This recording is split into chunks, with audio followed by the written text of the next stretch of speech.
For today's video guys is magluluto kami ng ham dahil Pasko. So we have 1 kilo ham, almost kilo something. So nilalagay na namin sa oven. Tapos yan, ganyan ang pagluto ng ham dito guys. So depende sa ilang kilo, kung 1 kilo lang, so i-oven ng 1 hour. Tapos after is tatanggalin ni Mr. yung net na nakabalot sa ham. So tatanggalin niya using scissors of course dahil mainit. So ganyan. Tapos yan, mahirap kasi tanggalin dahil mainit, no? Pero although luto na yan, tapos yan, tatanggalin lang ng net, tatanggalan lang ng net dahil lalagyan pa niya yan ng mustard. So yan, lalagyan niya yan ng mustard ang buong ham. Kaya yan, paikutan lang yan ng mustard para magka-flavor yung ano, balat. Dinagdagan pa ng mustard. Tapos pagkalagay ng mustard is breadcrumbs para maging medyo crispy siya dahil walang balat yan eh. Tinatanggalan niya ng balat. Pagkalagay ng mustard, tapos yan, binilalagyan ng breadcrumbs. Tapos yung nilalagyan niyang itim, hindi ko kilala sa English yan. Pero, ano yan eh, in Finnish, it's nilika. Nilika, I don't know. Just to add flavor. I don't know what's the name in English, but it's nilika in Finnish. Tapos, pagkalagay niya ng nilika breadcrumbs, ibabalik niya yan sa oven about, yan, mga 15 minutes lang para lang maluto yung mustard. Tapos, ready na ang aming mga casserole. We have potato casserole, we have lanto latiko. What's the English of lanto? And then, we have carrots casserole din. Tapos, yan lang ang simple na celebration ng aming Pasko 24th ng gabi.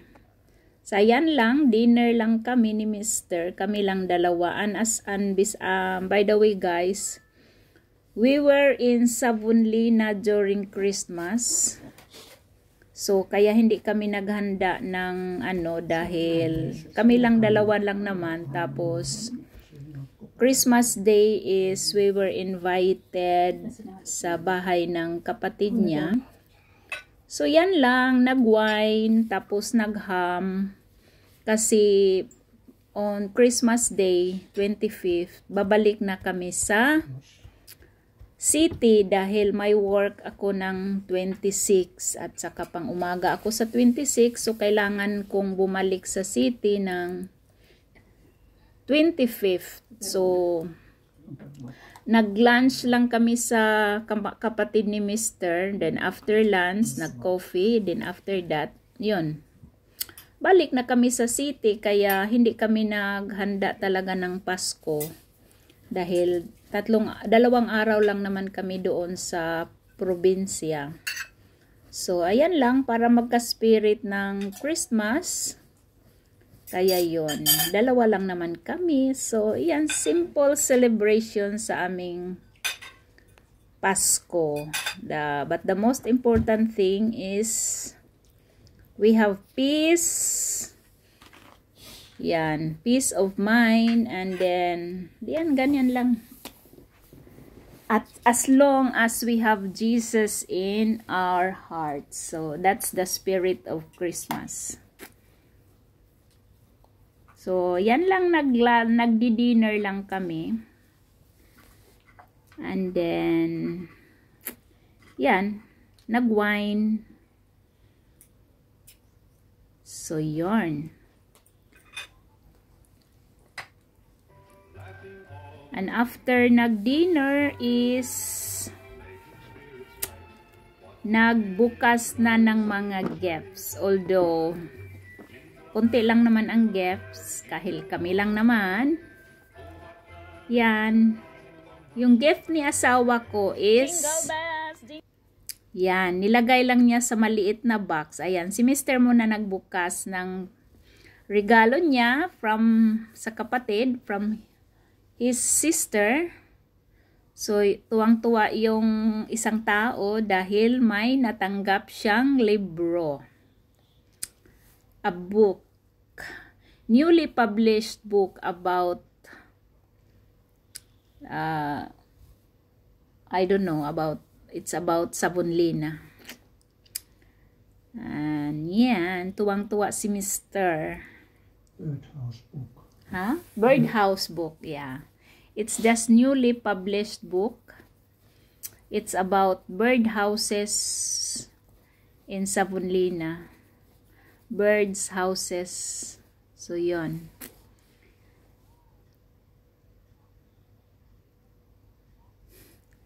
And then naman, ako naman ang nagbukas. So, yung gift niya is, ano lang yan guys parang sinulat lang niya.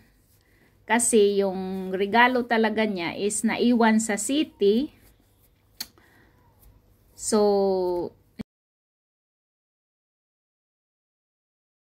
yung sinulat lang niya yung niya kasi malaki. Actually, ang natanggap ko dyan is yung hiningi ko sa kanya na vacuum. So, malaki kasi, kaya hindi na namin dinala doon sa province, tapos ibabalik na naman sa city, kaya sinulat lang niya dyan yung parang parang resibo, nilagay niya sa maliit na box, tapos sinasabi na vacuum nga. So, yun.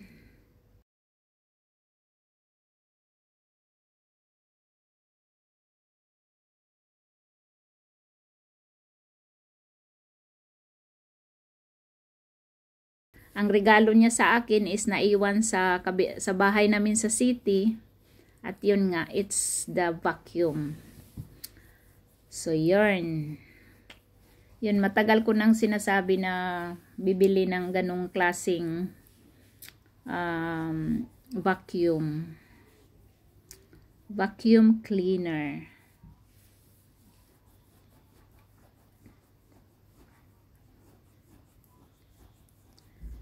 And then the second gift I got is, I think, yeah, it's from my husband's sister.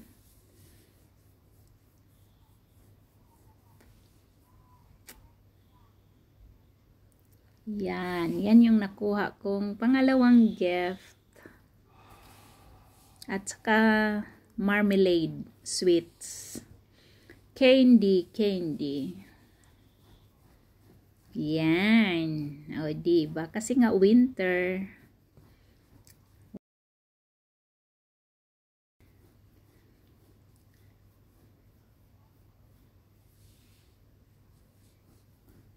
And then sabi ni Mr. Jan, mayroon pa daw sa ilalim, mayroon pa daw regalo na hindi ko nakita. So, hindi ko talaga nakita. Hinanap ko pa talaga. And yun, I have euros. Few euros. So, yun. Tuwang-tuwa si ako.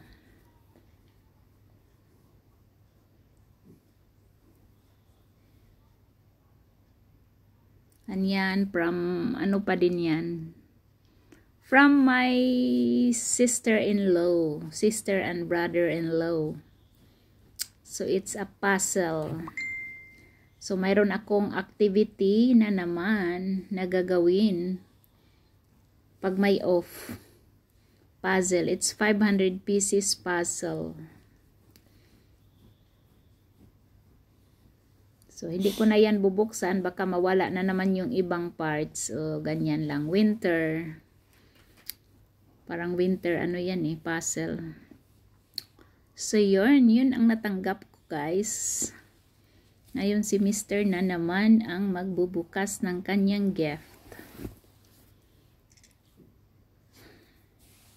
Yang gift na yan is from his son.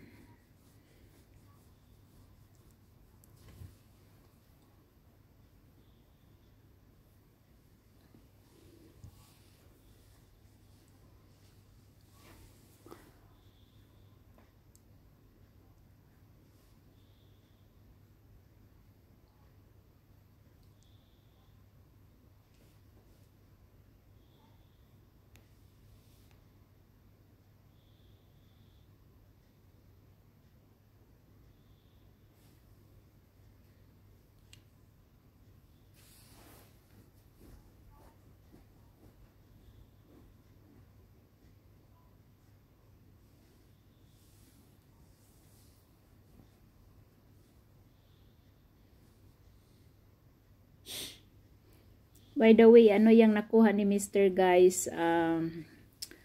Unan para sa sauna. Pag mag-sauna, pwede namang hihiga. So, yun, unan yan. Unan. Unan para sa sauna. And yan yung gift ko sa kanya. Simple lang mga regalo namin sa sarili namin. Yung mga bagay na kinakailangan.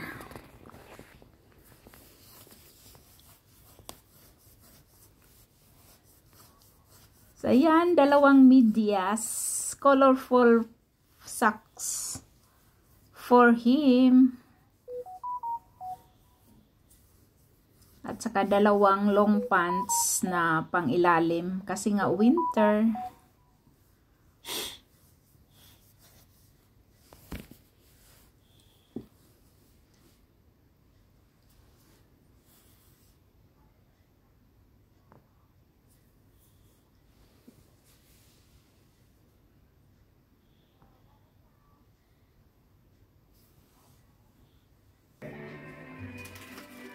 Yes, I'm always around this time.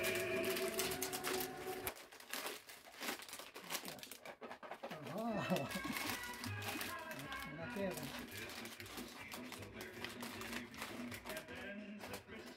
Ano kasi on? Karkkila. Ah, Seklata. Ja katsopas mikä sinulla on. Nikki ja Minni.